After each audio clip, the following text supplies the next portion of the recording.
നമസ്കാരം. Lights camera action എന്ന നമ്മുടെ ചാനലിലേക്ക് ഒരിക്കൽ കൂടി സ്വാഗതം. ഞാൻ നിങ്ങളുടെ ശാന്തിയുള്ള ദിനേശ്. ഇന്ദ്രൻസിൻ്റെ ചിന്ന ചിന്ന ആശൈ എന്ന് പറഞ്ഞ സിനിമയെക്കുറിച്ച് നമ്മളൊരു എപ്പിസോഡ് ചെയ്തിരുന്നല്ലോ. അതിൽ തമ്പി സാറ് വാരണാസി പോയത് അടക്കം നമ്മൾ വേറെ 2-3 കഥകൾ പറഞ്ഞു. എത്ര പേരെന്നറിയോ വാരണാസിയെ പറ്റി മനസ്സിലാക്കാൻ കഴിഞ്ഞു താങ്കളുടെ പ്രോഗ്രാം കണ്ടിട്ട് എന്ന് പറഞ്ഞിട്ട് എന്നെ ഒരുപാട് പേര് വിളിച്ചു. എന്നെ അതിശയിപ്പിച്ചുകൊണ്ട് നമ്മുടെ എപ്പിസോഡ് കണ്ടിട്ട് ഞാനൊരു വീഡിയോ ദിനേശിന് അയക്കട്ടെ, ഒന്ന് കാണുമോ എന്ന് ചോദിച്ചിട്ട് നമ്മുടെ പ്രശസ്ത നർത്തകിയും അഭിനേത്രിയുമായ ഊർമിള ഉണ്ണി എനിക്കൊരു വീഡിയോ അയച്ചു തന്നു. അവരും അവരുടെ മകൾ ഉത്തര ഉണ്ണിയും അവളുടെ കുട്ടിയാണെന്ന് തോന്നുന്നു 3 പേരുമായിട്ട് കാശിയിൽ പോയതാണ്. ഇടയ്ക്കെപ്പോഴും അവർ പറയുന്നുണ്ട് വീട്ടിൽ കാത്ത് ഉണ്ണിച്ചേട്ടൻ ഇരിപ്പുണ്ടെന്ന്. അപ്പോൾ അദ്ദേഹം പോയിട്ടില്ല. ഞാൻ വർക്ക് ചെയ്ത ഒരു സിനിമയിൽ മലയാളത്തിലെ പ്രശസ്തയായിരുന്ന ധീര വനിതയായിട്ടൊക്കെ അഭിനയിച്ച ഒരു അഭിനേത്രി ഉണ്ടായിരുന്നു. നാളത്തെ സീനിൻ്റെ ഡ്രസ് കണ്ടിന്യൂറ്റി പറയാനായിട്ട് ഷൂട്ടിംഗ് കഴിഞ്ഞ് വന്ന ശേഷം രാത്രി ഞാൻ അവരുടെ റൂമിലേക്ക് പോയി. അപ്പോൾ അവരുടെ കൂടെ നല്ല സാധുവായ ഒരു തമിഴ് സ്ത്രീയാണ് കൂടെയുള്ള ആയ. അവർ പുറത്തിരിക്കുന്നു റൂമിൻ്റെ. ഞാൻ ചോദിച്ചു, ഇല്ലേ? ഉണ്ട്, അകത്തുണ്ട്. അകത്ത് പൂജ പണിയിട്ടിருக்கு ദൈവത്തിക്ക്. ഞാൻ ദൈവത്തിന് പൂജ? സാർ കയറൂ എന്ന് പറഞ്ഞു. ഞാൻ അകത്ത് കയറി ചെല്ലുമ്പോൾ കാണുന്ന കാഴ്ച, ഒരു 10-25 നാരങ്ങ പിഴിഞ്ഞ് കളഞ്ഞിട്ട് അതിൻ്റെ തോടിൽ എണ്ണ ഒഴിച്ച് വിളക്ക് കത്തിച്ച് വെച്ചിട്ട് അതിൻ്റെ മുന്നിൽ കുറേ അവരുടെ ദൈവങ്ങളെയൊക്കെ വെച്ചിട്ട് ഇവർ ഈ നാരങ്ങ ഇങ്ങനെ എടുത്ത് ആരതി ഒഴിയുകയാണ്. ഒപ്പം കണ്ണിൽ നിന്ന് ഇങ്ങനെ വെള്ളം ധാരധാരയായി ഒഴുകും. എനിക്ക് ആ കാഴ്ച കണ്ടപ്പോൾ ഭയങ്കര വിഷമം തോന്നി. അവരെ വിവാഹം കഴിച്ചോളാം എന്ന് പറഞ്ഞ് തിരുവനന്തപുരത്തുള്ള ഒരു പ്രശസ്തനായ സംവിധായകൻ വർഷങ്ങളോളം കൊണ്ടു നടന്നു. എന്നിട്ട് അയാൾ വേറൊരു നടിയെ കല്യാണം കഴിച്ചു. അതിൻ്റെ മനസ്സിലെ കുറ്റബോധവും വിഷമവും സങ്കടവും ചതിവ് പറ്റിയതിനെ പറ്റിയൊക്കെ ആലോചിച്ച് പ്രാർത്ഥിച്ച് കരഞ്ഞ് പ്രാർത്ഥിച്ചുകൊണ്ടാണ് ഈ ആരതി ഒഴിയുന്നത്.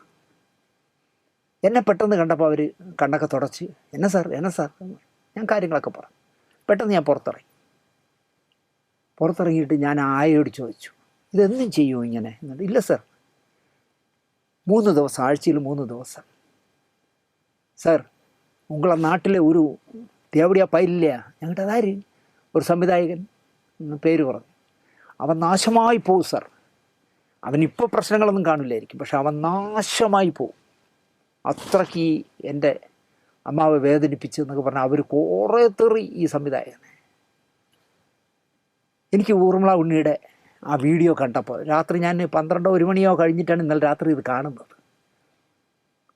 എനിക്ക് ഭയങ്കര വിഷമം തോന്നി. അതിലെ ഓരോ സെൻറ്റൻസിലും പൂരിപ്പിക്കാതെ ഊർമിള ഉണ്ണി വിടുന്ന ഓരോ വാക്കുകളും വരികളും എന്തോ എന്നെ അസ്വസ്ഥനാക്കി. എനിക്കറിയാം അവരെ ചതിച്ചത് ആരാണ് എന്നെനിക്കറിയാം. ഒരുപാട് നൊമ്പരങ്ങൾ മനസ്സിൽ കൊണ്ടു കിടക്കുന്ന, എനിക്ക് പലപ്പോഴും ഊർമിളയെ തോന്നിയിട്ടുള്ളത് മാധവിക്കുട്ടിയെ പോലെ സ്നേഹത്തിന് വേണ്ടി അലയുന്ന യാചിക്കുന്ന ഒരു മനസ്സാണ് അവരുടെ എന്ന് എനിക്ക് തോന്നുന്നു. അതിനെ മിസ്യൂസ് ചെയ്തവൻ അനുഭവിക്കുമെന്ന് മാത്രമേ ഞാൻ പറയുന്നുള്ളൂ.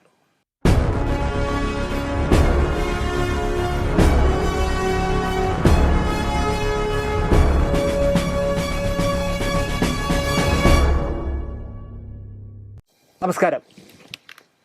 പുതിയൊരു വാരഫലത്തിലേക്ക് കടക്കുകയാണ്. പറഞ്ഞാൽ ചിരിച്ച് മണ്ണ് വെക്കും. എന്നോടൊരാൾ ചോദിക്കുകയാണ്, സാറേ എല്ലാ ദിവസവും വാരഫലം ചെയ്യാക്കൂലേ? ഞാൻ എന്ത് ഉത്തരം പറയും? നിങ്ങൾ ആലോചിച്ച് നോക്കിയേ.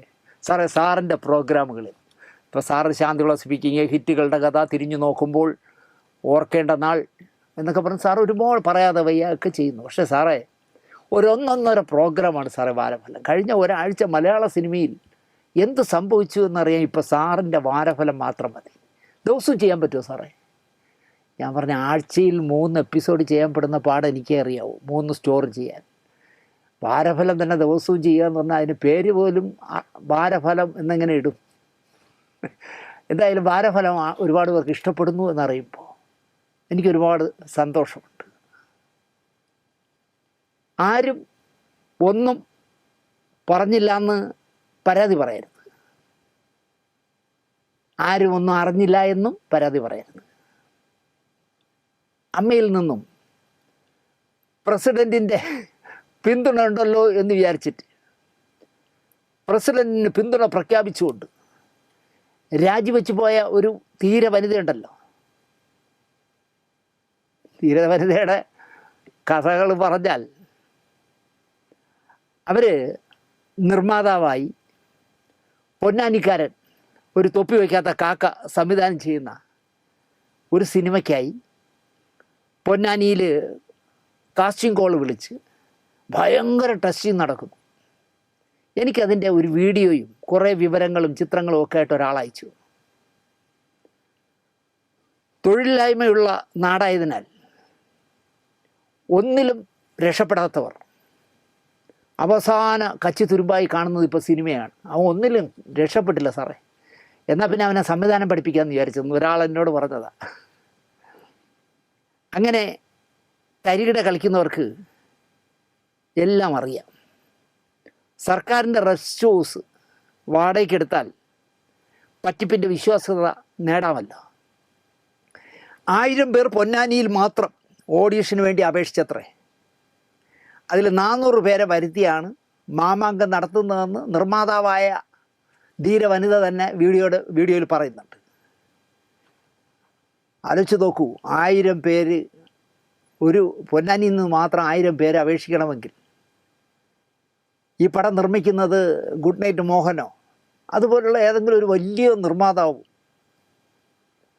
വലിയ ക്യാൻവാസിൽ ജോഷി സാറോ IV ശശിയോ അല്ലെങ്കിൽ അതുപോലെ ഉള്ള ആരോ ഡയറക്റ്റ് ചെയ്യുന്നൊരു പടത്തിന് വേണ്ടിയാണ് ഈ ഓഡിഷനിൽ ഈ മണ്ടന്മാർ പങ്കെടുക്കുന്നതെന്ന് നമുക്ക് തോന്നും.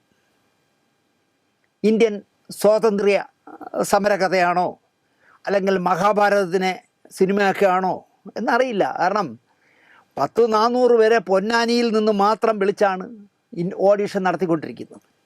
ഇനി മറ്റ് ജില്ലകളിലും തുടരുമായിരിക്കും. സർക്കാരിൻ്റെ PWD റെസ്റ്റ് ഹൗസ് ഇത്തരം കലാപരിപാടികൾക്ക് കൊടുക്കുമ്പോൾ അതേപ്പറ്റിയൊക്കെ ഒന്ന് സർക്കാർ അന്വേഷിക്കുന്നത് നല്ലതാണ് എന്ന് ഞാൻ പറയും. കേരളം മുഴുവൻ കാസ്റ്റിംഗ് കോൾ നടക്കുന്ന കാലമാണ്. നമ്മൾ ഇതിൽ കൂടെ ദിവസവും ഓരോ എപ്പിസോഡ് ചെയ്താൽ പോലും തന്തമാരും തള്ളമാരും പിള്ളേരെയും കൊണ്ട് പോവുകയാണ്, എല്ലാം മഞ്ജുവാര്യരാക്കാമെന്ന് വിചാരിച്ചിട്ട് പോയി ചതുവിൽ ചാടുന്നു. സാറേ വിട്ടുവീഴ്ച ചെയ്യാൻ, ഞാൻ വിട്ടുവീഴ്ച ചെയ്യാൻ സാറേ, എൻ്റെ മോളെ പറ്റില്ല എന്ന് പറയുന്നവരുണ്ട്. ഞാനും മോളും റെഡിയാണ് സാറേ, അവളെ മഞ്ജുവാര്യരാക്കി തന്നാൽ മതി എന്ന് പറയുന്നവരുണ്ട്. അതുപോലെ പയ്യന്മാരാണെങ്കിൽ വീട്ടിൽ നിന്ന് ബഹളം ഉണ്ടാക്കി 5 ലക്ഷവും 10 ലക്ഷവും 25 ലക്ഷവും വെച്ച് കൊടുത്തിട്ടാണ് അഭിനയിക്കാൻ ഇറങ്ങുന്നത്. പൈസ ഉള്ളവരാണ് സിനിമ എടുക്കേണ്ടത്. പിരിച്ച് സിനിമ എടുക്കാൻ പോണവന്മാർ പറ്റിക്കുമെന്നുള്ള കാര്യം ഉറപ്പാണ്. ഇതിനെപ്പറ്റി ഒരുപാട് പ്രാവശ്യം പറഞ്ഞിട്ടും മലയാളി പഠിക്കില്ല. ഈ തൃശ്ശൂർ റൗണ്ടിലെ ചിട്ടി കമ്പനി പോലെയാണ്. അവിടുത്തെ കുറി കമ്പനി എന്ന് പറഞ്ഞാൽ എല്ലാവരും കൊണ്ടുവന്ന് കാശിടും. ഒരു സുപ്രഭാതത്തിൽ അത് പൂട്ടും. അതിൻ്റെ മുമ്പ് കിടന്ന് നെഞ്ചിലിടിച്ച് കരഞ്ഞ് നിലവിളിക്കും. 6 മാസം കഴിയുമ്പോൾ അവൻ തന്നെ പേര് മാറ്റി അതിൻ്റെ തൊട്ടുപുറത്ത് കുറി കമ്പനി തുടങ്ങും, അവിടെയും കൊണ്ടിടും. ഇങ്ങനെ പറ്റിപ്പിന് മലയാളിക്ക് ഇഷ്ടമാണ് പറ്റിക്കുന്നത്. അതുപോലെയാണ് കാസ്റ്റിംഗ് കോൾ വിളിച്ച് പറ്റിക്കുന്നു എന്ന് അറിഞ്ഞുകൊണ്ട് തന്നെ എന്തിനും തയ്യാറായി പോകുന്ന ഒരു യുവതയാണ് ഇപ്പോൾ കേരളത്തിലുള്ളത് എന്ന് പറയാം. പാഷാണം വാങ്ങാൻ, പാഷാണം എന്ന് പറഞ്ഞാൽ അറിയാമല്ലോ, വിഷം വാങ്ങാൻ കൈവശം 10 പൈസ ഇല്ലാത്തവർ കോടികൾ മുടക്കി സിനിമ പിടിക്കാൻ ഇറങ്ങുന്നു എന്ന് പറയുമ്പോൾ ശ്രദ്ധിക്കണം എന്നാണ് എനിക്ക് പറയാനുള്ളത്.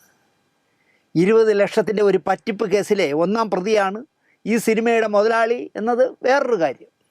കോടതിയിൽ വാദം നടക്കുകയാണല്ലോ. 20 ലക്ഷം പറ്റിച്ചത് ഒരു തന്നെ. ആണിനെയും പെണ്ണിനെയും ഒക്കെ ഇങ്ങനെ കാസ്റ്റിംഗ് കോളിലൂടെ തിരഞ്ഞെടുക്കും. ക്യാമറയൊക്കെ വെച്ചിരിക്കുന്നു. സംവിധായകൻ തല പോഞ്ഞ അടൂരിനേക്കാളും തല പോഞ്ഞൊക്കെ ഇരിപ്പുണ്ട് കസേരയിൽ. എനിക്ക് ആ വീഡിയോ ഇടാൻ പറ്റില്ല, കാരണം അതിൻ്റെ തുടക്കത്തിലും നടുക്കും അവസാനവും ഒക്കെ ഈ ധീര വനിതയുടെ കുറേ ഷോട്ടുകളും വർത്തമാനങ്ങളും ഒക്കെ ഉണ്ട്. എന്തിനെന്നേ നമ്മൾ പൊല്ലാപ്പിന് പോണേ, അതുകൊണ്ട് ആ വീഡിയോ ഞാൻ ഇടുന്നില്ല. നായകനാക്കാം നായികയാക്കാം എന്നൊക്കെ ഗൾഫ് കാശ് ഒരുപാട് വന്നു ചേരുന്ന പൊന്നാനിയിൽ പ്രലോഭിപ്പിച്ചാൽ ചിലരെങ്കിലും വീഴാം. മിക്കവാറും ഈ സംവിധായകൻ ചട്ടിയിലാവുമെന്നാണ് എനിക്ക് തോന്നുന്നത്. കാരണം ഈ നിർമ്മാണം നടത്തുന്ന ധീര വനിത പൈസയൊക്കെ പിരിച്ചുകൊണ്ട് മുങ്ങും. പൊന്നാനി കിടന്ന് അടി വാങ്ങിക്കാൻ പോകുന്നത് ഈ സംവിധായകനായിരിക്കും, അതുറപ്പ്. പൈസ കൊടുത്തവരെല്ലാം കൂടെ വീട്ടിൽ ചെന്ന് കുത്തിന് പിടിക്കും, എടാ പൈസ എന്ന്. അയ്യോ അത് മറ്റേ ചേച്ചിയാണ്, ചേച്ചി തേങ്ങ എന്ന് പറഞ്ഞ് ഇടി കൊടുക്കും എന്നുള്ള ഒരു ഉറപ്പാണ്.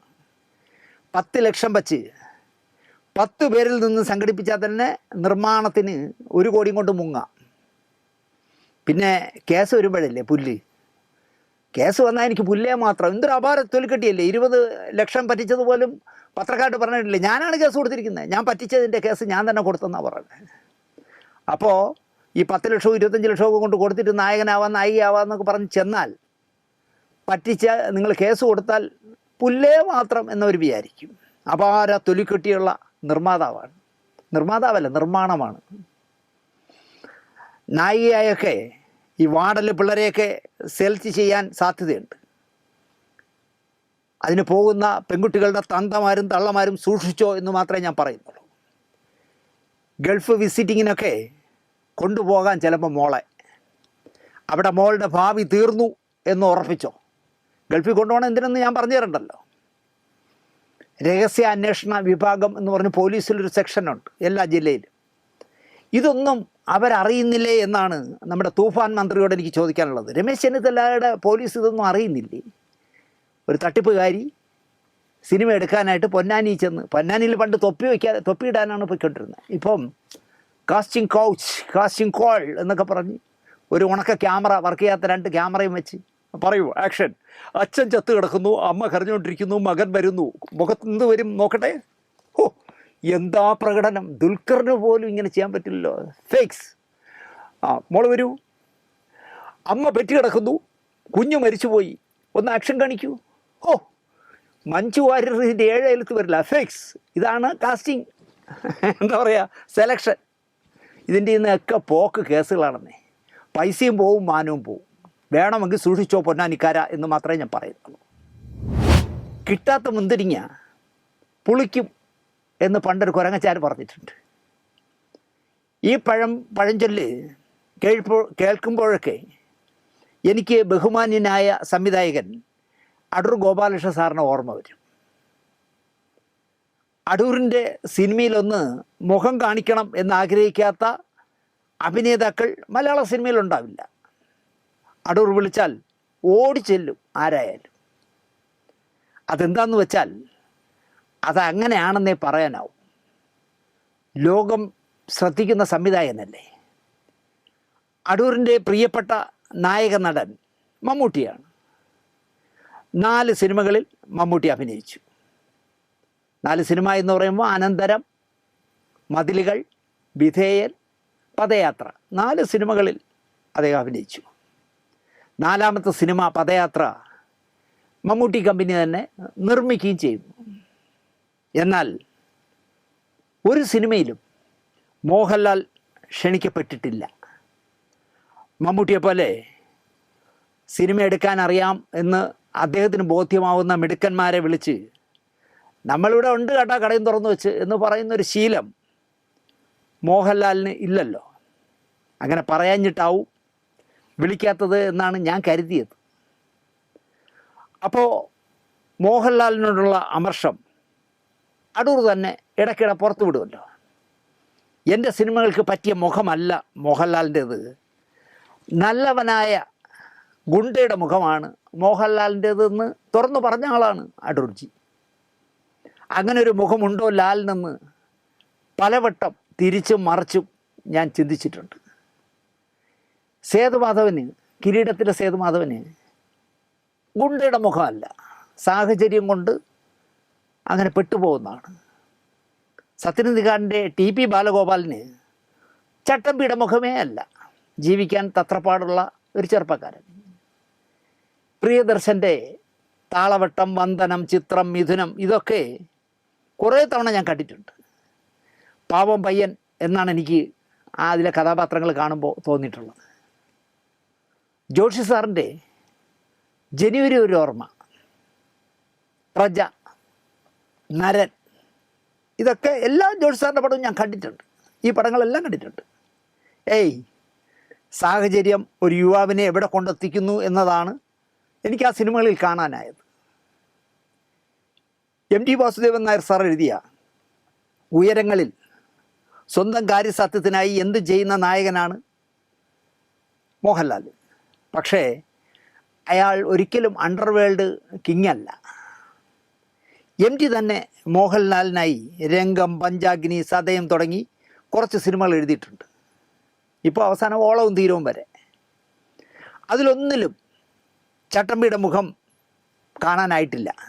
എന്ന് മാത്രമല്ല, ഞാൻ എഴുതിയതിനും അപ്പുറം മോഹൻലാൽ എന്ന അഭിനേതാവ് തൻ്റെ സത്യനാഥിനെ, സതയത്തിലെ നായകനാണ്, സത്യനാഥിനെ എത്തിച്ചു സതയത്തിൽ എന്ന് MT സാറ് തന്നെ സർട്ടിഫൈ ചെയ്തിട്ടുണ്ട്. ഞാൻ എഴുതിയതിനേക്കാളും എത്രയോ ഉയരങ്ങളിൽ പോയി മോഹൻലാലിൻ്റെ അഭിനയമെന്ന്. അപ്പോഴും അടൂർ പറഞ്ഞതിൽ വല്ല കാര്യവുമുണ്ടോ എന്ന് ചിന്തയിലായിരുന്നു ഞാൻ. ഷാജിയൻ കരണിൻ്റെ വാനപ്രസ്ഥത്തിലെ കുഞ്ഞൂട്ടനും R സുകുമാര സാറിൻ്റെ പാദമുദ്രയിലെ മാധു പണ്ടാരവും P പത്മനായ സാറിൻ്റെ തൂവാനത്തുമ്പികളിലെ ജയകൃഷ്ണനും ബ്ലസ്സിയുടെ തന്മാത്രയിലെ രമേശൻ നായരും CB മലയിലിൻ്റെ ഭരതത്തിലെ ഗോപിനാഥനും ഒക്കെ വീണ്ടും വീണ്ടും കാണുമ്പോൾ അടൂരിന് ഇതെന്ത് പറ്റി എന്നായിരുന്നു എൻ്റെ ചിന്ത. ഇയാളെ കാണുമ്പോൾ നല്ലവനായ ഗുണ്ടയായിട്ട് ഈ അടൂർ സാറിന് മാത്രം തോന്നുന്നത് എന്ത് എന്ന് ഞാൻ ആലോചിക്കാറുണ്ട്. ആടുതോമ നല്ലവനായ ഗുണ്ടയായിരുന്നു. അയാളൊരു വാടക കൊലയാളിയുമല്ല. അച്ഛൻ ചാക്കോ മാഷ് കുട്ടിക്കാലത്തെ അയാളെ കാർക്കശ്യത്തോടെ വളർത്തി പറഞ്ഞാൽ കേൾക്കാത്തവനാക്കിയതാണ്. പിന്നെ ഏത് സിനിമ കണ്ടിട്ടാവും അടൂരിന് ഇങ്ങനൊരു മുഖം തെളിഞ്ഞത് എന്ന് ഞാൻ ചിന്തിക്കാറുണ്ട്. അപ്പോൾ ഞാൻ സമാധാനിച്ചത് കൊല്ലം ശാസ്താംകോട്ടയിലെ അമ്പലക്കുരങ്ങന്മാരെയും ചന്തക്കുരങ്ങന്മാരെയും പറ്റിയാണ്. അവരെ പോലെ ആർട്ട് സിനിമ രംഗത്ത് ഇവിടെ 2 പ്രബല വിഭാഗം ഉണ്ടായിരുന്നു. അടൂർ പക്ഷവും G അരവിന്ദൻ പക്ഷവും. കിട്ടുന്നിടത്ത് നിന്നെല്ലാം പരസ്പരം പാര പണിയുന്ന കൂട്ടരായിരുന്നു ഇവർ 2 പാനലും. മമ്മൂട്ടി അടൂർ സിനിമകളിൽ അഭിനയിച്ചതിനാലാകണം G അരവിന്ദൻ സിനിമകളിൽ അദ്ദേഹം ഉണ്ടായിരുന്നില്ല. പകരം വാനപ്രസ്ഥത്തിലല്ല വാസ്തുഹാരയിൽ മോഹൻലാൽ അരവിന്ദൻ്റെ സിനിമയിലും വാനപ്രസ്ഥത്തിലെല്ലാം തിരിഞ്ഞു മറിഞ്ഞു പോകും.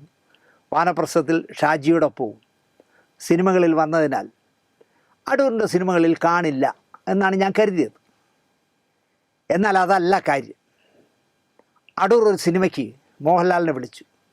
ചെല്ലാമെന്ന് മോഹൻലാൽ സമ്മതിക്കുകയും ചെയ്തു. പിന്നെ അടൂരിൻ്റെ സ്ക്രിപ്റ്റ് തീരാത്തതുകൊണ്ട് എന്തോ പ്രശ്നത്താൽ ഡേറ്റ് മാറി. പുതിയ ഡേറ്റ് പറയുമ്പോൾ ആ ഡേറ്റ് മോഹൻലാൽ PT കുഞ്ഞുമുഹമ്മദിൻ്റെ പരദേശിക്ക് കൊടുത്തുപോയി. അടൂരല്ല, ദൈവം തമ്പുരാൻ്റെ പടമായാലും ഒരാൾക്ക് കൊടുത്ത ഡേറ്റ് അടൂരിനായി മാറ്റാൻ മോഹൻലാൽ തയ്യാറായില്ല. അതൊരു ക്യാരക്ടറിൻ്റെ പ്രശ്നമാണ്. അധികമാർക്കും ഇല്ലാത്ത സിനിമയിൽ അധികമാർക്കും ഇല്ലാത്തതാണ് വാക്ക് പറഞ്ഞാൽ മാറാത്തത്. ആഹാ, എൻ്റെ പടത്തിന് മറ്റവൻ്റെ പടം മാറ്റിവെച്ച് മോഹൻലാൽ വരില്ലേ? എന്നാൽ നീ ഇന്നു മുതൽ നല്ലവനായ ഗുണ്ട എന്ന് അടൂർ സാർ സ്വയം അങ്ങ് പ്രഖ്യാപിച്ചു. ഇതാണ് പരമമായ സത്യം. ഞാനൊരിക്കൽ ലാലിനെ വിളിച്ചു. അപ്പോൾ ഞാൻ പറഞ്ഞ ഡേറ്റ് അയാൾക്കില്ല. പിന്നെ ഞാൻ ലാലിനെ ഉപയോഗിച്ചില്ല. എത്ര മാന്യമായ മറുപടി ആയി എന്നെ ഇങ്ങനെ പറഞ്ഞിരുന്നെങ്കിൽ. ഇങ്ങനെ പറയാമായിരുന്നു അടൂർ സാറിന്. ഞാനൊരു ദിവസം വിളിച്ചു, അയാൾ എനിക്ക് ഡേറ്റും തന്നു. പക്ഷേ ആ ഡേറ്റ് മാറി. അത് കഴിഞ്ഞ് ഞാൻ വീണ്ടും എല്ലാം റെഡിയായി വിളിച്ചപ്പോൾ അയാൾ ആ ഡേറ്റ് വേറൊരാളിന് കൊടുത്തു. അതുകൊണ്ട് തന്നില്ല. ഞാൻ അതുകൊണ്ട് ഇനി ലാലിനെ വെച്ച് സിനിമ വേണ്ടാന്ന് തീരുമാനിച്ചു എന്ന് പറഞ്ഞിരുന്നെങ്കിൽ അടൂർ ഗോപാലകൃഷ്ണൻ്റെ പ്രശസ്തി വാനോളം ഉയർന്നനെ. ഇത് അതിന് പകരം മോഹൻലാലിൻ്റെ മൂക്കിൽ നോക്കിയപ്പോൾ നല്ലവനായ ഗുണ്ട എന്ന് തോന്നുന്നു, കണ്ണിൽ നോക്കിയപ്പോൾ മോശപ്പെട്ട ഗുണ്ട എന്ന് തോന്നുന്നു, ചുണ്ടിൽ നോക്കിയപ്പോൾ തറ ഗുണ്ട എന്ന് തോന്നുന്നു എന്നുള്ള ലെവലിൽ അടൂർ സാറിനെ പോലെ ഒരാൾ സംസാരിക്കരുതായിരുന്നു. കഴിഞ്ഞ ആഴ്ച ക്യാമറാമാനും സയാമീസ് ഇരട്ടകൾ എന്ന് പറഞ്ഞ സിനിമയുടെ സംവിധായകനുമൊക്കെയായ ഇസ്മായിൽ ഹസൻ്റെ മകൻ്റെ വിവാഹമായിരുന്നു. ഇസ്മായിൽ എരുമേലിക്കാരനാണ്. തിരുവനന്തപുരം കണ്ണമ്മൂലക്കാരിയാണ്, മധുസാറിൻ്റെ നാട്ടുകാരിയാണ് ഇസ്മായിലിൻ്റെ മരുമകളായി വരുന്ന കുട്ടി. അതിനാൽ തന്നെ ഇടപ്പഴിഞ്ഞിലുള്ള RDR കൺവെൻഷൻ സെൻറ്ററിലായിരുന്നു വിവാഹം. എല്ലാവരുമായി നല്ല വ്യക്തിബന്ധം സൂക്ഷിക്കുന്ന ആളാണ് ഇസ്മായിൽ ഹസൻ. ഫെഫ്കയുടെ ഭരണത്തലവന്മാരിൽ ഒരാളായിട്ടും ഫെഫ്ക നേതാക്കന്മാർ ആരെയും അവിടെ കണ്ടില്ല, RDRൽ കണ്ടില്ല. എന്നാലും ഇസ്മായിലിൻ്റെ ഗുരുനാഥൻ സാലു ജോർജ് അടക്കം വലിയൊരു സിനിമാ സമൂഹം അവിടെ ഉണ്ടായിരുന്നു വിവാഹത്തിന്. മുസ്ലിം വിവാഹങ്ങൾക്ക് പോയാൽ പരമാവധി ആഹാരം കഴിക്കാതെ മടങ്ങുകയാണ് ഞാൻ ചെയ്യാറ്. വെജിറ്റേറിയൻ ആഹാരമുണ്ടെങ്കിലും അന്തരീക്ഷത്തിൽ നെയ്യിൻ്റെയും മാംസത്തിൻ്റെയും മണം നിറഞ്ഞു നിൽക്കും അവിടെ ബിരിയാണിയുടെ. ഇസ്മായിലിനേക്കാൾ അയാളുടെ ചേട്ടനും അയാളുടെ അനുജനുമായിരുന്നു നല്ല ആതിഥേയർ എന്ന് പറയാം. വിവാഹം കഴിഞ്ഞ് മടങ്ങാൻ നോക്കുമ്പോൾ ഇസ്മായിലിൻ്റെ അനുജൻ വന്ന് എന്നെ പിടിച്ചു. ഞാൻ പറഞ്ഞു വെജിറ്റേറിയനാണ് ഞാൻ എന്ന് പറഞ്ഞിട്ടും കക്ഷി വിട്ടില്ല. ഇലയിട്ട് സദ്യയുണ്ട് എന്നായി ഇസ്മായിലിൻ്റെ അനിയൻ. അയാൾ തന്നെ എന്നെ കൂട്ടിക്കൊണ്ടുപോയി എന്നെ അതിശയിപ്പിച്ചത്, കൂട്ടിക്കൊണ്ട് പോയപ്പോൾ എന്നെ അതിശയിപ്പിച്ചത് ബിരിയാണിക്കായി ഗുസ്തി നടത്തുന്നിടത്ത് ഉള്ളതിനേക്കാൾ ഇലയിട്ട സദ്യ ഉണ്ണാൻ മുസ്ലിം സഹോദരങ്ങൾ മത്സരിക്കുന്നു. ബിരിയാണിയൊക്കെ തഴഞ്ഞിട്ട് ഒരില മാത്രം മിച്ചമുണ്ട്. എന്നെ അവിടെ കൊണ്ടിരുത്തി. പക്ഷേ തൊട്ടടുത്തിരിക്കുന്ന ഒരു മൂപ്പലാൻ ഹാജിയാർക്ക് അത് ഇഷ്ടപ്പെട്ടില്ല. അയാളുടെ ഭാര്യയുടെ അടുത്തായിപ്പോയി എൻ്റെ ഈ ഇല കിടക്കുന്നത്. ആ ഭാര്യയ്ക്കൊരു 10-70 വയസ്സെങ്കിലും വരും, ഉറപ്പായിട്ടും 10-70 വയസ്സ് വരാവുന്ന നല്ല വയോധികയായ ഭാര്യ. അപ്പോൾ ഇയാൾ സ്വയം ഇരുന്നുകൊണ്ട് ചോദിക്കുകയാണ്, ഇല്ലാത്ത സ്ഥലത്ത് തന്നെ ഇരിക്കണോ? അയാൾ സ്വയം തന്നെ ചോദിക്കുകയാണ്. കുഴിയിലോട്ട് പോകാറായിട്ടും സ്വന്തം ഭാര്യയെ വിശ്വാസമില്ലാത്തതിനാലാണോ കേരളത്തിലെ പുരുഷന്മാരെല്ലാം കണ്ട പെണ്ണുങ്ങളെ പിടിക്കാനും തോണ്ടാനും തടവാനും നടക്കുന്നവരാണെന്ന് കരുതിയിട്ടാണോ? അല്ലെങ്കിൽ ഇസ്മായിൽ ഒരു സിനിമാക്കാരൻ ആയതിനാൽ ഈ വന്നിരിക്കുന്ന ഹമുക്കും പെണ്ണുപിടിയനായിരിക്കും എന്ന് കരുതിയിട്ടാണോ മൂപ്പലാന് ഭാര്യയുടെ അടുത്ത് ഞാൻ ഇരുന്ന് ഇഷ്ടപ്പെട്ടില്ല. എൻ്റെ ഇരിപ്പെന്തോ അയാൾക്ക് അസ്വസ്ഥത ഉണ്ടാക്കി. ഒന്നും പറയാതെ ഞാൻ എണീറ്റ് പുറത്തേക്ക് നടന്നു. പിന്നാലെ ഇസ്മായിലിൻ്റെ അനുജനും കൂടെ കൂടി. കഴിച്ചിട്ടേ പോകാവൂ. ഞാൻ പറഞ്ഞു കഴിച്ചിട്ടേ പോകൂ എന്ന് തീർത്തും പറഞ്ഞു. അടുത്ത സെക്ഷനിൽ വിളമ്പിയപ്പോൾ ഞാനിരുന്ന് ഉണ്ടു മടങ്ങി. ആ വിളമ്പലിലും മുസ്ലിങ്ങൾ തന്നെയാണ് സദ്യ ഉണ്ണാൻ കൂടുതൽ പേരും. മറ്റ് സമുദായക്കാരൊക്കെ മട്ടൻ ബിരിയാണിയിലെ എല്ലുകളിൽ കടിച്ചു പറക്കുകയായിരുന്നു. ഒറ്റ നോട്ടത്തിൽ ചെന്നായോ കുറുനരിയോ ഒക്കെ മാനിനെ കടിച്ചു പറിക്കുന്ന ഫീലിംഗാണ് കാണുമ്പോൾ എനിക്ക് തോന്നിയത്. കടിച്ചു വലിച്ച് പറിക്കുകയാണ്, മനസ്സിലായ? ഈ കാര്യം പറയേണ്ടി വന്നത് നമ്മുടെ സംവിധായകൻ വിജി തമ്പിയുടെ ഒരു ചെറിയ വർത്തമാനം കേട്ടപ്പോഴാണ്. അദ്ദേഹം ഇപ്പോൾ വിശ്വഹിന്ദു പരിഷത്തിൻ്റെ കേരള ഘടകം തലവനാണല്ലോ. ഞാനുമായി നല്ല ബന്ധം സൂക്ഷിക്കുന്ന സിനിമാക്കാരനാണ് അദ്ദേഹം. കാരണം ഞാനൊരു തികഞ്ഞ കമ്മ്യൂണിസ്റ്റുകാരനാണെന്ന് പുള്ളിക്ക് നല്ല ബോധ്യമുണ്ട്. ഇവിടെ മേജറും ജൂനിയറും ഒട്ടകവും ഉള്ളിയും മഞ്ഞളും ഒക്കെ പറയുന്നത് പോലെ വല്ല തലതിരിഞ്ഞ വർത്തമാനം പറഞ്ഞ് വിവാദമുണ്ടാക്കുന്ന ആളല്ല വിജി തമ്പി. ക്രിസ്ത്യാനികൾ അവരുടെ കുട്ടികളെ സൺഡേ സ്കൂളിൽ അയച്ചിരിക്കും, ഞായറാഴ്ച ഉറപ്പായിട്ടും പള്ളിയിൽ പോയിരിക്കും. മുസ്ലിങ്ങൾ 5 നേരം നിസ്കരിക്കുന്നവരാണ്. വെള്ളിയാഴ്ചകളിലെങ്കിലും ജുമായ്ക്ക് പള്ളികളിൽ എത്താറുണ്ട്, മതം പള്ളിയിൽ പഠിപ്പിക്കുന്നുണ്ട്. എന്തുകൊണ്ട് ഹിന്ദുക്കൾക്ക് ക്ഷേത്രങ്ങളിൽ പോകാനാകുന്നില്ല? മറ്റുള്ളവർ അവരുടെ മതം പഠിപ്പിച്ച് അവരുടെ സംസ്കാരം പഠിപ്പിച്ചാണ് കുട്ടികളെ വളർത്തുന്നത്. ഹിന്ദുക്കൾ അതിൽ നിന്നും അകന്നു പോകുന്നത്രേ. അതാണ് വിജി തമ്പിയുടെ വിഷമം. ലവ് ജിഹാദ് പോലുള്ള അബദ്ധങ്ങളിൽ ഹിന്ദു പെൺകുട്ടികൾ ചെന്ന് ചാടുന്നു. അൽഫാമും കുഴിമന്തിയും ഹിന്ദുക്കൾ കഴിക്കുന്നു, മുസ്ലിങ്ങൾ വെജിറ്റേറിയൻ കഴിക്കുന്നു. നോൺ വെജ് കഴിക്കുന്നവർ കഴിക്കട്ടെ. കേരളം മുഴുവൻ യാത്ര ചെയ്യുന്ന ആളാണ് ഞാൻ. ആ നിലയിൽ ഞാൻ നിരവധി വെജിറ്റേറിയൻ ഹോട്ടലുകളിൽ കയറുമ്പോൾ അവിടെ അധികവും വെജ് കഴിക്കാൻ വരുന്നത് മുസ്ലിങ്ങളാണ്. ഇതാണ് വിജി തമ്പി പറഞ്ഞ കമൻറ്റ്. അനുഭവങ്ങളിൽ നിന്നും ബുദ്ധിയുള്ളവർ പഠിക്കും. വിജി തമ്പി, എൻ്റെ നാട്ടിൽ കഴിഞ്ഞ 10 വർഷത്തിനിടയിൽ നിന്ന നിൽപ്പിൽ വീണു മരിച്ച 30നും 50നും ഇടയിലുള്ള നിരവധി ആൾക്കാരെ എനിക്കറിയാം. അത് ഭൂരിപക്ഷവും മുസ്ലിങ്ങളുമാണ്. അപ്പോൾ ഏറ്റവും അധികം ഈ 30നും 50നും ഇടയിൽ കഴിഞ്ഞ 10 വർഷത്തിനിടയിൽ എനിക്ക് പരിചയമുള്ള ഫയർഫോഴ്സിൽ ജോലിയുള്ള, ട്രാൻസ്പോർട്ട് കണ്ടക്ടർ ജോലിയുള്ള എത്രയോ പേർ നനച്ചിരിക്കാതെ പോയ മുഖങ്ങൾ എൻ്റെ മനസ്സിൽ നിന്ന് മായുന്നേയില്ല. മുസ്ലിം സമുദായത്തിലെ ബുദ്ധിയുള്ളവർ കാര്യം മനസ്സിലാക്കിയിട്ടുണ്ടായിരിക്കാം. നമ്മൾ ഫ്രീ ആയി ആസിഡും കിട്ടിയാൽ കുടിക്കും എന്ന വർഗമായതിനാൽ കുഴിമന്തിയും മയോണീസും പൊറോട്ടയും കാളയും താറാവും കോഴിയും അടിച്ചു കയറ്റുന്നു, നല്ല പ്രായത്തിൽ പോകുന്നു. അത്രേ ഉള്ളൂ. അതിനെ അങ്ങനെ കണ്ടാൽ മതി വിജി തമ്പി. പിന്നെ മതപഠനം. പ്രവീൺ തൊക്കാടിയമാർ കൊണ്ടു നടന്ന പ്രസ്ഥാനത്തിലാണ് വിജി തമ്പി കേരള ഘടകത്തിൻ്റെ ഇപ്പോഴത്തെ നേതാവ്. ക്ഷേത്ര സംരക്ഷണത്തിന് സംഘടന ഉണ്ടാക്കി ക്ഷേത്രങ്ങളെ നശിപ്പിക്കുന്ന, ആയുധ സംഭരണ കേന്ദ്രങ്ങളാക്കുന്ന, വിശ്വാസത്തെ രാഷ്ട്രീയ ലാഭത്തിനായി കൂട്ടിക്കുഴയ്ക്കുന്ന ഉത്തരേന്ത്യൻ സഹോദരീ സഹോദരന്മാർ എന്താ പറയുക, അവരുടെ ബന്ധം ഊട്ടി ഉറപ്പിക്കാൻ ഉപയോഗിക്കുന്ന രക്ഷാബന്ധനം പോലും തങ്ങളുടെ വാട്ടർ മാർക്ക് ആക്കുന്ന നാടാണ് കേരളം. സത്യപ്രതിജ്ഞ ജയിലുകൾക്കുള്ളിൽ നടത്തുന്ന കാപ്പ കേസുള്ള ക്രിമിനലുകൾ നേതൃത്വം നൽകുന്ന, രാമനെ വിശ്വസിച്ച് നൽകിയ കോടികളും കിൻഡൽ കണക്കിന് വെള്ളിയുമടക്കം അടിച്ചു മാറ്റുന്ന അവരാണ് ഇവിടുത്തെ വിശ്വാസികൾ എന്ന് പറയാം. അവരെ പോലുള്ള വിശ്വാസം യഥാർത്ഥ ഭക്തർക്കുണ്ടാവില്ല എന്നുള്ള കാര്യം, അതാണ് പ്രധാന കാര്യമെന്ന് എൻ്റെ പ്രിയപ്പെട്ട വിജി തമ്പി ഓർക്കണം. അത് നന്നായിരിക്കുമെന്ന് ഞാൻ പറയും. ഇല്ലെങ്കിൽ നിങ്ങൾ പറയൂ, അങ്ങനെയൊന്നും ഇവിടെ സംഭവിക്കുന്നില്ലെങ്കിൽ പറയും. എൻ്റെ വെള്ളായണിയിൽ MT പറഞ്ഞതുപോലെയാണ്, ഞാൻ വേണമെങ്കിൽ ദൈവമില്ല എന്ന് പറയും, പക്ഷേ വെള്ളായണി ദേവി ഇല്ല എന്ന് ഞാൻ പറയില്ല.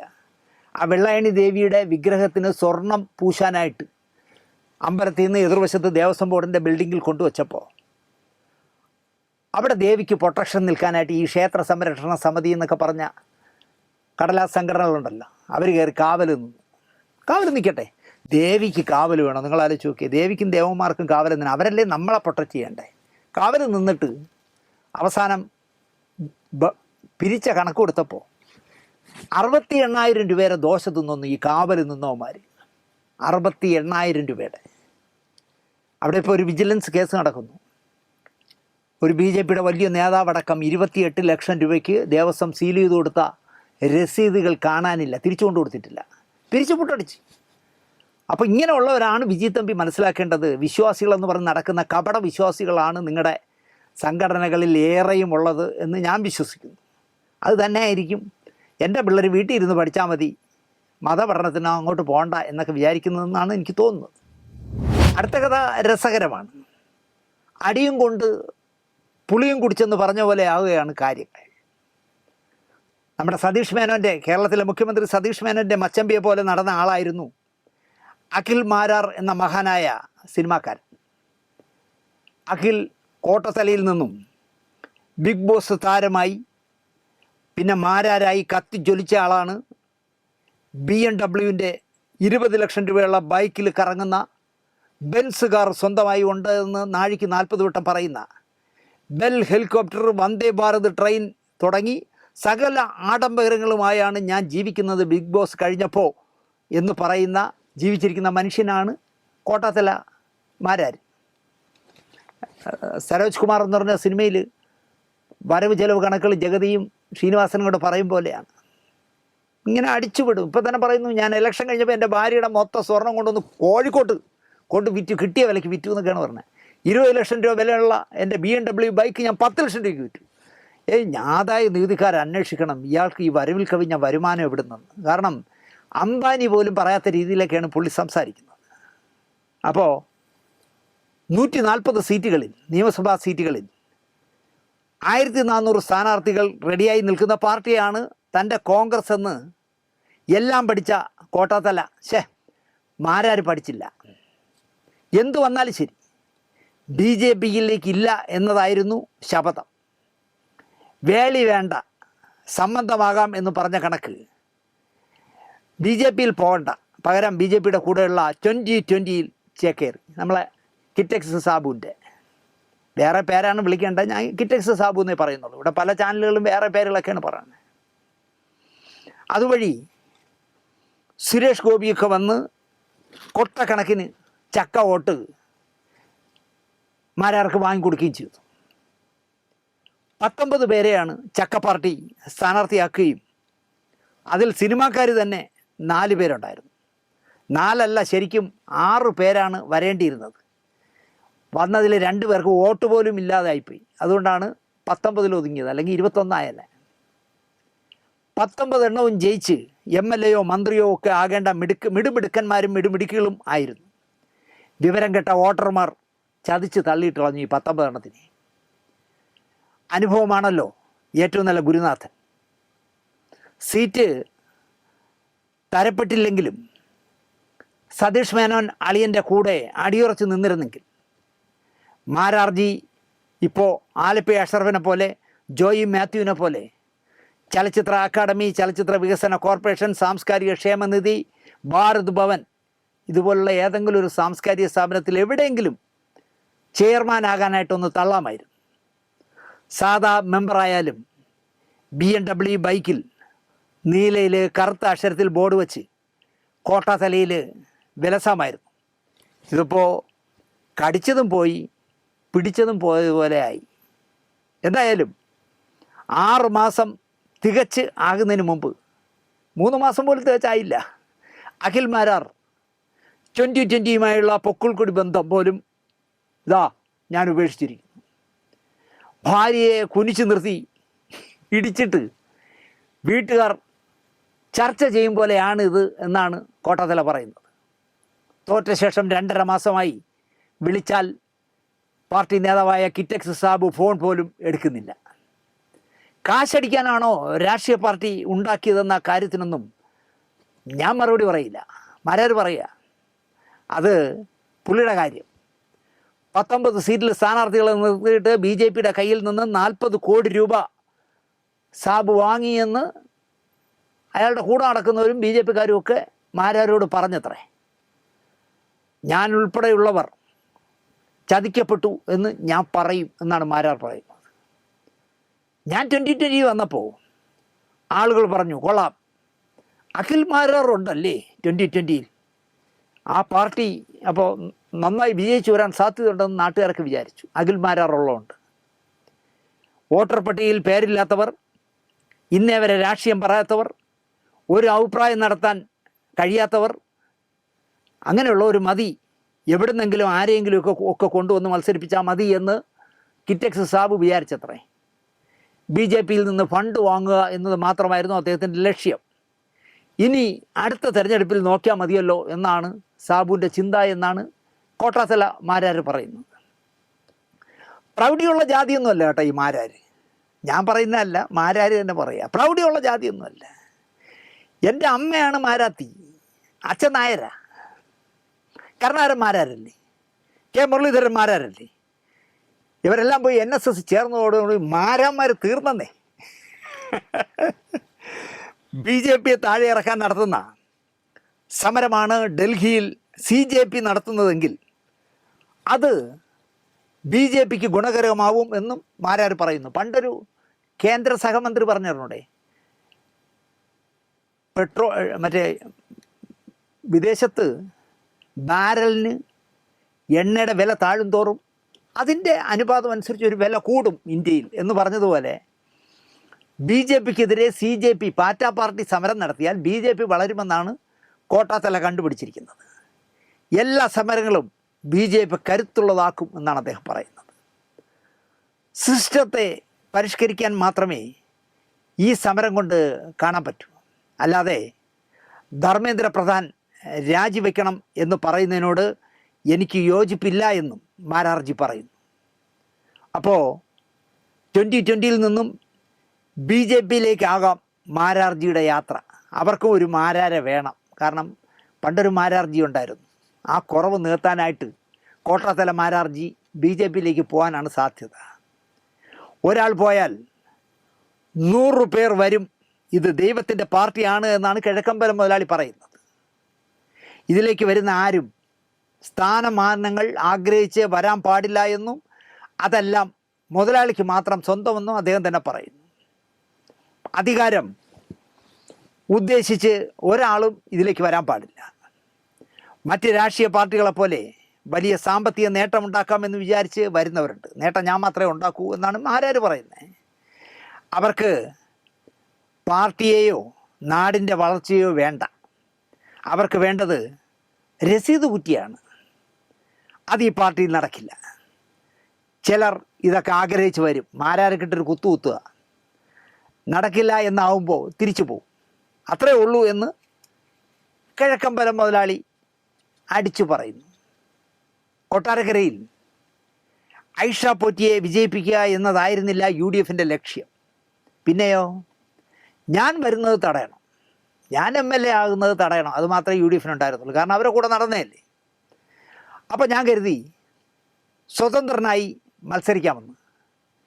പണ്ടും നാട്ടിൽ ഞാൻ സ്വതന്ത്രനായി മത്സരിച്ചിരുന്നല്ലോ. ബ്ലോക്കിലൊക്കെ മത്സരിച്ചിരുന്നു. നല്ല വിജയകരമായി തോക്കുകയും ചെയ്തു. BJPയുടെ വോട്ടും സ്വതന്ത്രനായി നിൽക്കുന്നതിലെ വോട്ടുകളും കോൺഗ്രസ് വിമതനായി മത്സരിക്കുന്നതിലെ വോട്ടുകളും CPMൻ്റെ ഉള്ളിൽ എല്ലായിടത്തും പടലപ്പടക്കുകൾ വ്യക്തമായി അറിയാവുന്ന ആളാണ് ഞാൻ എന്നതിനാൽ അതിൻ്റെ വോട്ടുകളും എല്ലാം കൂടെ ചേർത്ത് ഒരു 40,000 വോട്ടുകൾക്ക് BJP കൊട്ടാരക്കരയിൽ അടിസ്ഥാനമാക്കി ഇട്ടിട്ടുണ്ട്. 40,000 വോട്ട് BJP അവിടെ ഫിക്സഡ് ഇട്ടിരിക്കുക.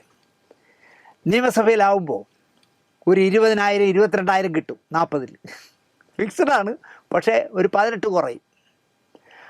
ആ അടിസ്ഥാന വോട്ടും എനിക്ക് നേടിയെടുക്കാനാവുന്ന വോട്ടുകളും കോൺഗ്രസ്സിലെ വിള്ളൽ മുതലെടുത്താൽ എല്ലാം കൂടി ഒരു 50,000-ലെത്തിച്ചാൽ മത്സരം 3-1 ജയിക്കാനാവും. അഥവാ 3-1 ജയിക്കാൻ പറ്റിയില്ല എങ്കിലും രണ്ടാമനാകും എന്നുള്ള കാര്യം ഉറപ്പായിരുന്നു.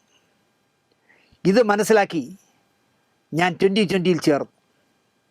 11-ാം തീയതിയാണ് ചേർന്നത്. ഫെബ്രുവരി 21-ന് രശ്മി വന്നു. ബുദ്ധിപരമായി നമുക്ക് കിട്ടാവുന്ന വഴികളെല്ലാം 2020 അടച്ചുകളഞ്ഞു. രാഷ്ട്രീയമായി ഞാൻ മുന്നോട്ട് പോകാതിരിക്കാനാണ് എന്നെ തൃക്കാക്കരയിൽ കൊണ്ട് നിർത്തിയത്. സാബു മുതലാളിയെ വേണ്ടി വന്നാൽ ഞാൻ ആത്മഹത്യ ചെയ്യും. എങ്ങനെയാണ് പറഞ്ഞത്? ഞാൻ ആത്മഹത്യ ചെയ്യും വേണ്ടി വന്നാൽ പാർട്ടി ഓഫീസിൽ കയറി. എന്നിട്ട് സാബു മുതലാളിയെ കൊല്ലുമെന്ന്. എടാ, സാബു മുതലാളിയെ കൊന്നിട്ടല്ലേ ആത്മഹത്യയായി? കോട്ടാത്തല തിരിച്ചാണ് പറയുന്നത്. ഞാൻ 2020യുടെ ഓഫീസിൽ കയറി ആത്മഹത്യ ചെയ്യും. എന്നിട്ട് അതിൻ്റെ നേതാവായ സാബുവിനെ ഞാൻ വെടിവെച്ചു കൊല്ലും. എന്ത് ചെയ്യാൻ പറ്റും? അപ്പോൾ ആത്മഹത്യ ചെയ്തിട്ട് സാബു മുതലാളിയെ വെടിവെച്ചും കൊന്നിട്ട് ജയിലിൽ പോകാമെന്ന് ഞാൻ മുതലാളിയോട് തന്നെ പറഞ്ഞത്രേ. എടാ, വെടിവെച്ച് മുതലാളിയെ കൊന്നിട്ട് നീ ആത്മഹത്യം ചെയ്തിട്ട് ജയിലിൽ പോണേ എങ്ങനെ? സാബുവിനോട് പറഞ്ഞെന്നാണ് പുള്ളി പറയണേ. 19 സീറ്റിൻ്റെ കണക്ക് പറഞ്ഞ് 40 കോടി രൂപ കിറ്റക്സ് സാബു വാങ്ങിയെന്ന് അദ്ദേഹം വിശ്വസിക്കുന്നു. പക്ഷേ തെളിവില്ല കയ്യിൽ. BJPക്കാരും പറഞ്ഞു എന്ന്, 2020കാരും പറഞ്ഞു എന്ന്. സാബു മുതലാളി 40 കോടി രൂപ അടിച്ചു കേട്ടാ 19 സീറ്റിൽ നിന്ന്. എന്ത് ചെയ്യാൻ പറ്റുമല്ലേ? എന്തൊക്കെ പൊടി പൂരമായിരുന്നു അങ്ങ് ഡൽഹിയിൽ. നാടോടിക്കാറ്റിൽ പവനായി ശവമാകുന്നതിന് മുൻപ് പറഞ്ഞ ചില കണക്കുകളുണ്ടല്ലോ. AK-47, മലപ്പുറം കത്തി, കടാര, അമ്പും വില്ലും ഒക്കെ എടുത്ത് പവനായി വീശുമല്ലോ. പോലീസുകാർ നോക്കുകുത്തികളായി നിൽക്കുമ്പോൾ കാക്കി ഡ്രസ്സിട്ട കൂലിത്തല്ലുകാർ നല്ല മുളവടിയിൽ ആണി അടിച്ച് കയറ്റിയിട്ട് അത് വച്ച് ഭാവി ഡോക്ടർമാരാകാൻ പരീക്ഷ എഴുതി കാത്തു കിടക്കുന്ന യൗവനങ്ങളെ കൊത്തിപ്പറിച്ചു. എന്നിട്ടും നല്ല യുവത്വമല്ലേ, കിളവന്മാരൊന്നും അല്ലല്ലോ, അവർ ഓടിയില്ല.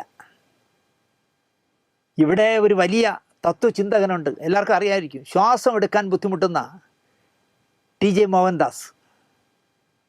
വലിയ വലിയ കാര്യങ്ങൾ അദ്ദേഹം വച്ച് കാച്ചു.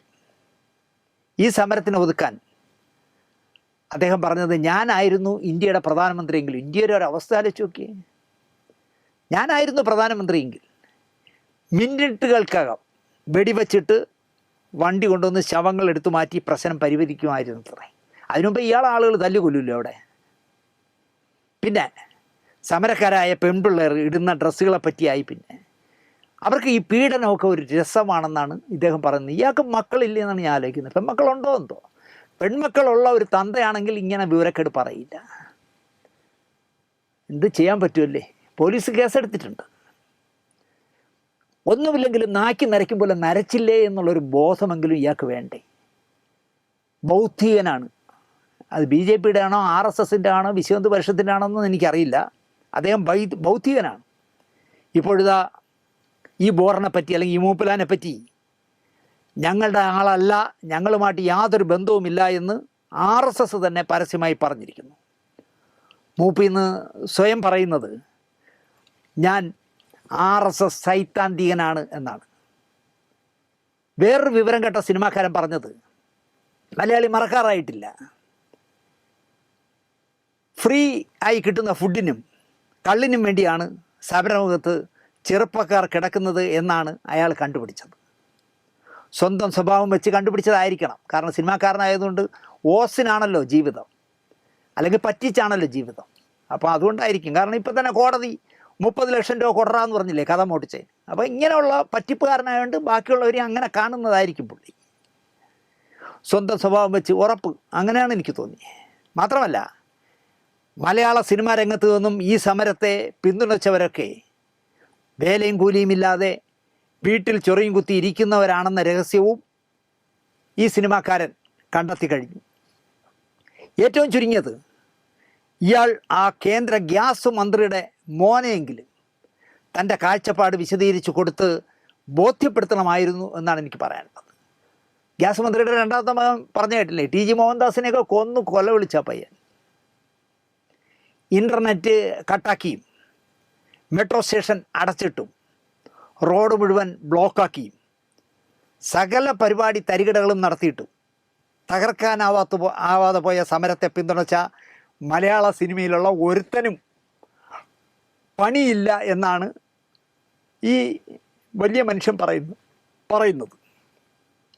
മമ്മൂട്ടി മുതൽ മഞ്ജു വാര്യർ, ടൊവിനോ തോമസ്, കുഞ്ചാക്കോ ബോബൻ, വിസ്മയ മോഹൻലാൽ, പാർവതി തിരുവോത്ത്, രഞ്ജിനി ഹരിദാസ്, ശാന്തി ബാലചന്ദ്രൻ, നിഖിൽ വിമൽ, മീനാക്ഷി, ഗ്രേസ് ആൻ്റണി, റീമ കല്ലിങ്കൽ, ജോജു ജോർജ്, ദുൽഖർ സൽമാൻ, ആസിഫ് അലി, ഇന്ദ്രജിത്ത് സുകുമാരൻ, ബേബി ജിൻ, ഷിബു സണ്ണി തുടങ്ങി കുറേ ജോലിയില്ലാത്ത ഒരു പടം ചെയ്തിട്ട് സ്റ്റാർട്ടും കട്ടും കേട്ടിട്ട് എത്രയോ വർഷങ്ങളായ ഇവരെല്ലാം, ഒരു ജോലിയുമില്ലാത്തവരെല്ലാം ക്യാമറയുടെ മുന്നിൽ ഞാനിവിടെ ജീവിച്ചിരിപ്പുണ്ട് എന്ന് കാണിക്കാനുള്ള നമ്പറാണത്രേ ഈ ഡൽഹിയിലെ സമരത്തിന് കൊടുത്ത പിന്തുണ.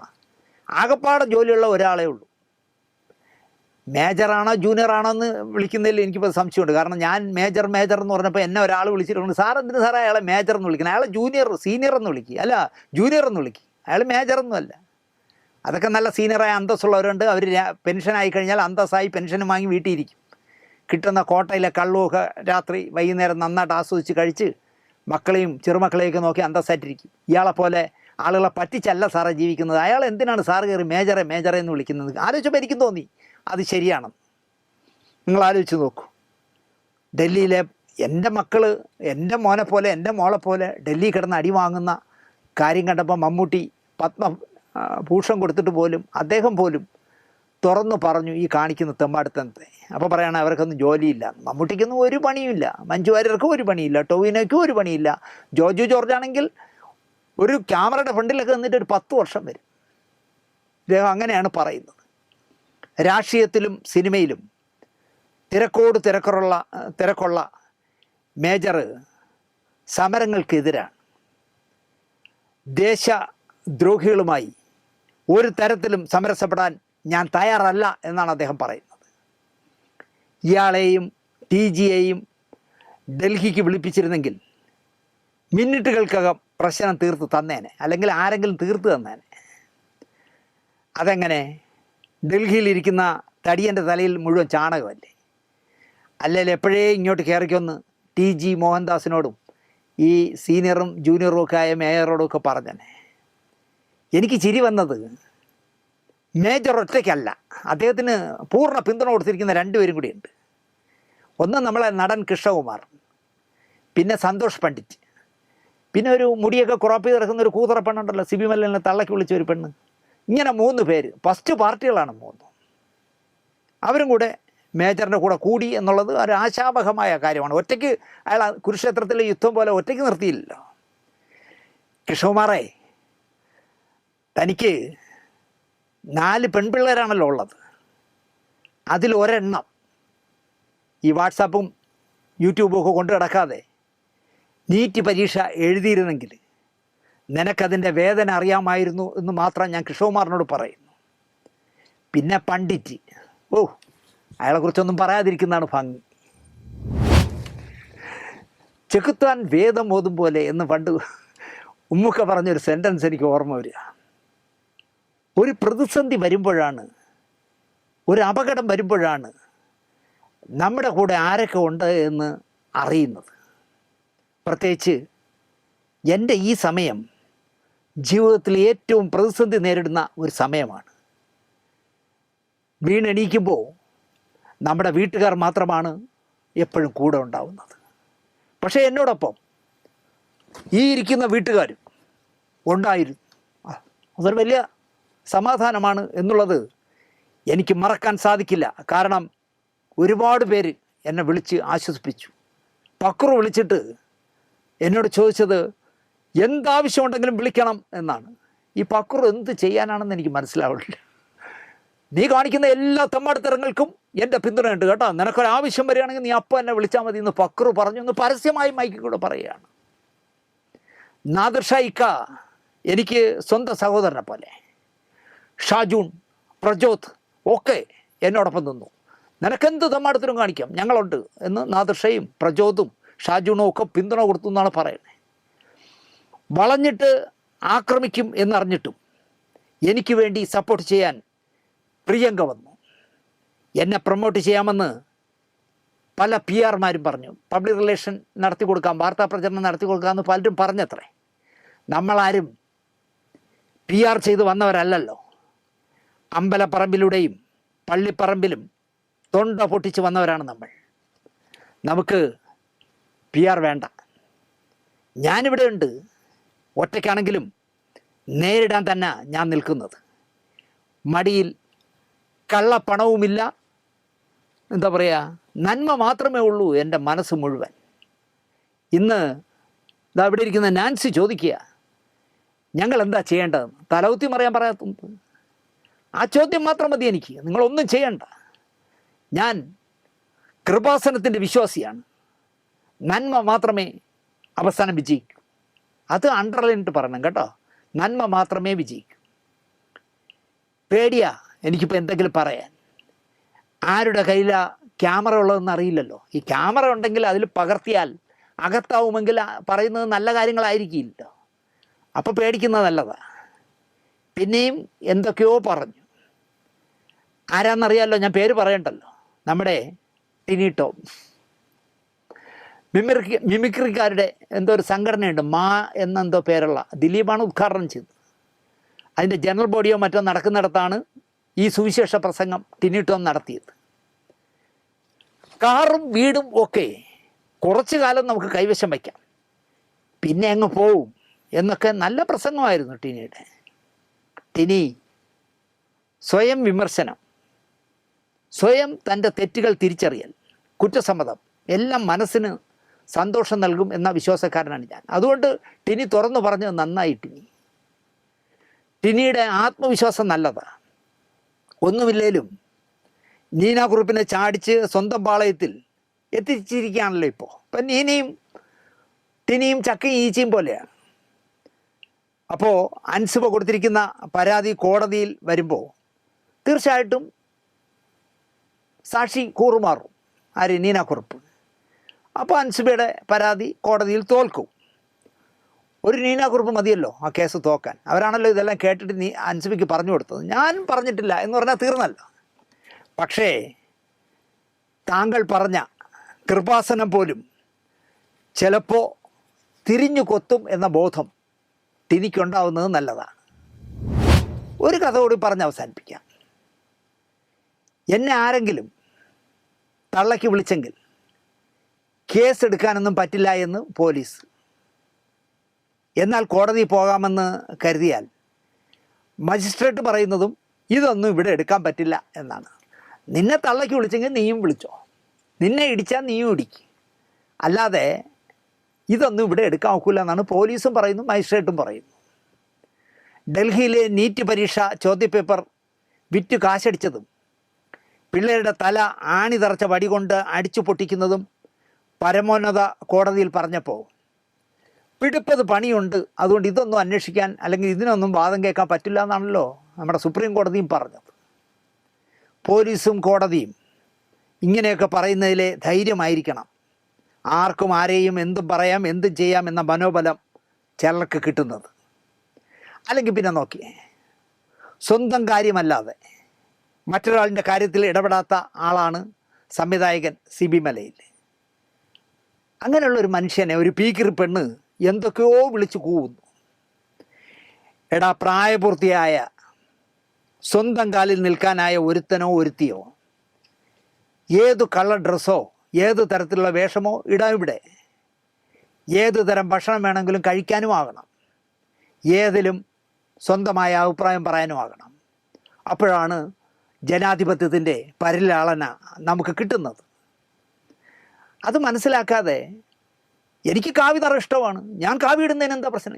കാവി ഇടുന്നതിന് ഈ കൂതറ പെണ്ണിനോട് ആരെങ്കിലും നീ കാവി ഇടരുതെന്ന് പറഞ്ഞു? ഞാൻ കാവ്യാണെന്ന് പറയുന്നതിനെ തിരിച്ചിടുന്നതാണ്. എനിക്ക് കാവ്യാണ് ഇഷ്ടം, ഞാൻ കാവി ഇടും. ഞാൻ കാവി ഇടുന്നതിന് നിങ്ങൾക്കെന്താ? ആരും ചോദിച്ചില്ല നീ എന്തിനാണ് കാവി ഇടുന്നതെന്ന്. പകരം എനിക്കെതിരെ, എൻ്റെ പാർട്ടിക്കെതിരെ, എൻ്റെ ഭരണത്തിനെതിരെ അഭിപ്രായം പറയുന്നവരെ, ഞാൻ സമ്മതിക്കാത്ത ഭക്ഷണം കഴിക്കുന്നവരെ, ഞങ്ങളുടെ ഇഷ്ടത്തിനെതിരെ പോകുന്നവരെ തീർത്ത് കളയും, ലോക്കപ്പിൽ പിടിച്ചിടും എന്ന് തീരുമാനിക്കുമ്പോൾ അവിടെ ഏകാധിപതികൾ ജനിക്കുന്നു എന്നാണ് അർത്ഥം. ഇക്കാര്യം പറഞ്ഞ് ഈ പെണ്ണുമ്പിള്ള എന്തൊക്കെയോ പകുതി ഇംഗ്ലീഷിലും പകുതിയിൽ കുറച്ച് മലയാളത്തിലും എന്തൊക്കെയോ വച്ച് കാച്ചുന്നു യൂട്യൂബിൽ. വായി നോക്കികൾ ഷെയറും ലൈക്കും തേങ്ങയൊക്കെ കൊടുത്ത് ലക്ഷങ്ങളാക്കി കൊടുക്കുന്നുണ്ട്. കുറച്ച് പേരെന്തോ എതിരഭിപ്രായം പറയുന്നു, അവളുടെ ആ കൂതറ ചാനലിൽ നിന്ന് വിട്ടുപോവുകയും ചെയ്യുന്നു. എന്താണെന്നറിയില്ല, എതിർ വർത്തമാനം കണ്ട പാടെ സംവിധായകൻ സിബി മലയിലിനെ 4 പള്ള് ഈ പെണ്ണുപിള്ള വിളിച്ചു. നാടൻ ഭാഷയിൽ പറഞ്ഞാൽ നാഥനും നന്ദനുമില്ലാതെ ജീവിക്കുമ്പോൾ ആരെയും എന്തും പറയാം. തന്തയും ഭർത്താവ് ഉദ്യോഗസ്ഥനുമൊക്കെ പഞ്ചപുച്ഛമടക്കിയിരിക്കും എന്ന് അവൾക്ക് നന്നായി അറിയാം, നമുക്കറിയില്ലെങ്കിലും. ഇവരുടെയൊക്കെ ഭർത്താക്കന്മാരാവുക എന്നത് ആൻഡമാനിലെ സെല്ലുലാർ ജയിലിൽ കിടക്കുന്നതിനേക്കാൾ കടുപ്പമായിരിക്കുമെന്നാണ് എനിക്ക് തോന്നുന്നത്. എനിക്ക് പറ്റില്ല എന്തായാലും. എന്നോട് തണ്ടിനും കൊണ്ട് പറയാൻ ഞാൻ അനുവദിക്കില്ല. അപ്പോൾ ഈ കിഴങ്ങന്മാരായ ഭർത്താവും കിഴങ്ങനായ തന്തയും ഒക്കെ വായി നോക്കികൾ ഇവളെയൊക്കെ ചിലവിലായിരിക്കും കഴിയുന്നത്. സിബി മലയിൽ മുത്താരംകുന്ന് PO എന്ന തൻ്റെ ആദ്യ സിനിമ എടുക്കുന്നത് 1985-ലാണ്, 41 വർഷം മുമ്പ്. പിറ്റേ വർഷം ചെയ്ത ദൂരെ ദൂരെ ഒരു കൂടുകൂട്ടാം എന്ന സിനിമയ്ക്ക് മികച്ച സാമൂഹ്യ പ്രസക്തിക്കുള്ള ദേശീയ അവാർഡ് നേടിയെടുത്തു സിബി മലയിൽ. സിബി മലയിൽ സംവിധാനം ചെയ്ത കിരീടത്തിലൂടെ മോഹൻലാൽ കേന്ദ്രത്തിൻ്റെ പ്രത്യേക മെൻഷൻ നേടി. പിറ്റേ വർഷം സിബി മലയിലിൻ്റെ ഭാരതത്തിലൂടെ മികച്ച നടൻ്റെ കേന്ദ്ര അവാർഡും മോഹൻലാൽ നേടി. മികച്ച ഗായകൻ, മികച്ച സഹനടൻ എന്നിവയ്ക്ക് MG ശ്രീകുമാറും നെടുമുടി വേണുവും അർഹരായതും സിബി മലയിലിൻ്റെ സിനിമകളിലൂടെ ആയിരുന്നു. സിബിയുടെ സതയത്തിൽ തിരക്കഥ എഴുതി ഇന്ത്യയിലെ മികച്ച തിരക്കഥാകാരനായി MT സാർ. 1987 തനിയാവർത്തനം മുതൽ സിബി മലയിലും അദ്ദേഹത്തിൻ്റെ ചിത്രങ്ങളും ചിത്രത്തിൽ സഹകരിച്ചവരും നിരവധി തവണ സംസ്ഥാന അവാർഡുകളും നേടി. പക്ഷേ ഈ അലവലാതി യൂട്യൂബ് പെണ്ണുമ്പിള്ള സിബിക്ക് മാർക്കിടുന്നത് പരാജയപ്പെട്ട സംവിധായകൻ എന്നാണ്. എന്തൊക്കെയോ കൂതറ ഇംഗ്ലീഷിൽ അല്ലെങ്കിൽ മംഗ്ലീഷിൽ വച്ച് കാച്ചുന്നു ഈ പെണ്ണ്. ഇത് കേട്ട തന്തയെങ്കിലും പറയണ്ടേ, എടി പെണ്ണേ, നിന്നെ ഉണ്ടാക്കണോ വേണ്ടയോ എന്ന് ഞാൻ ആലോചിച്ച് തുടങ്ങും മുമ്പ് ശ്രദ്ധിക്കപ്പെട്ട സിനിമാക്കാരനാണ് നീ ഈ തെറി വിളിക്കുന്ന സിബി മലയിലെന്ന് ഈ തന്തയെങ്കിലും പറയണ്ടായിരുന്നു. കുന്തം വിഴുങ്ങിയ പോലെ ഇരിക്കരുതായിരുന്നു ഈ തന്ത. കാരണം നാട്ടുകാർ മുഴുവൻ തന്നെയാണല്ലോ വിളിക്കുന്നത്, ഈ പെണ്ണിനല്ലല്ലോ വിളിക്കുന്നത്. പെണ്ണ് വിവരദോഷിയാണ്ട് വിടും, ഇവളെ വളർത്തി ആ തന്തയ്ക്ക് വേണം അടി കൊടുക്കാനെന്നൊക്കെയാണ് ഓരോരുത്തർ പറയുന്നത്. പക്ഷെ തന്തയ്ക്ക് പറയാൻ പറ്റില്ല, കാരണം തന്തയുടെ എങ്കിൽ അന്ത്യ കൂതാശ അടുത്ത ഞായറാഴ്ച ആയിരിക്കും. അതാണ് അവസ്ഥ. അതുകൊണ്ട് നമ്മൾ അതും കൂടെ മനസ്സിലാക്കണം.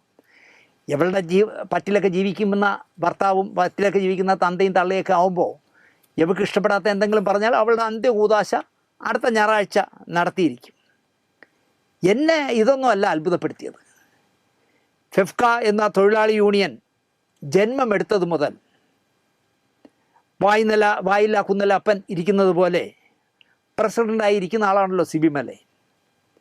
21 യൂണിയനുകളോ മറ്റോ ഫെഫ്കയിലുണ്ട്. അതിലെ ഒരു ഉണ്ണാക്കൻ പോലും തങ്ങളുടെ നേതാവിനെ ഒരു അലവലാതി പെണ്ണ് തെറി വിളിച്ചിട്ട് കേട്ടതായി ഭാവിച്ചില്ല. അതുപോലെ തന്നെ അദ്ദേഹത്തിന് ഒരു 101 ശിഷ്യന്മാരുണ്ട്. ജോസ് തോമസ് അടക്കം, സുന്ദർദാസ് അടക്കം ഒരു 101 ശിഷ്യന്മാരുണ്ട്. ഒറ്റ എണ്ണം എടാ ഞങ്ങളുടെ ഗുരുനാഥനെ ഇങ്ങനെ പറഞ്ഞാടി അലവലാതി എന്ന് ചോദിച്ചില്ല.